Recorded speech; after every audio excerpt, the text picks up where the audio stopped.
Kender nogen af jer noget til ham her, Freud? Er nogen, der har hørt om ham før? Overhovedet ikke. Lidt, måske. Forsigtige hænder. Freud, han er en af de mennesker, som man siger har givet menneskeheden en fornærmelse. Han sagde nemlig, at mennesket ikke var sådan herre over sit eget sind. Han udviklede en personlighedsteori ved at tale med en hel masse forskellige patienter. Han var nemlig psykolog. Han sagde, at menneskets personlighed består af 3 dele. Det består af et overjeg, det består af et jeg, og det består af et id. Overjeget, det er vores fornuft, vores moral, vores samvittighed. Alt det der, hvor vi ved, om tingene de er rigtige eller forkert. Vores id, det er meget mere vores følelser, vores lyster, vores drifter, og så videre. Skriver jeg lige det her op. Fornuft, moral, samvittighed. I midten har vi så jeget, altså det, der sådan skal få balance mellem de 2 ting. Fordi man kan jo godt have enormt meget lyst til en eller anden ting, men ens moral fornuft siger, at det kan simpelthen ikke lade sig gøre. Ikke? Så er det jeget, der skal sørge for, at det her det på en eller anden måde kommer til at lade sig gøre.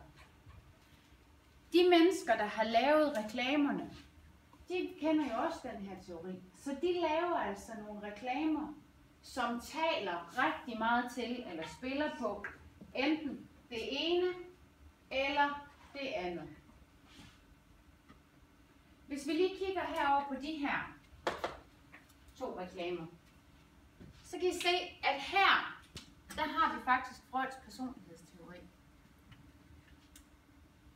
Den nederste reklame, som er Shake It Baby for Kult, den taler rigtig meget til vores id, til vores underbevidsthed, vores følelser, vores drift og vores løfter. Det er en reklame, hvor virkemidlerne de er, at den er manipulativ. Produktet det er sat lidt i baggrunden. Ikke? Det handler faktisk meget mere om mere oplevelser, om livsstil. Det handler meget om drømme og fantasier. Ikke? Den er altså modtagerrettet. Der er fokus på den mere oplevelse, man får. Og vi ved faktisk ikke noget som helst om det der produkt. Vi kan ikke engang se en pris. Den øverste reklame, som er en jysk reklame, den taler rigtig meget til vores overjeg. Den taler til vores moral, til vores fornuft, vores samvittighed på en helt anden måde. Der er fokus på produktet. Jeg kan se alle mulige fakta omkring den her dyne. Jeg kan se, at den koster det og det, og at det er den måde, den er lavet på. Det er den slags dun, og at bæreevnen er sådan og sådan. Så der er rigtig meget fokus på produktet. Der er ikke alle mulige pynt, ligesom der er dernede. Så det er tit et fornuftigt valg at tage det der.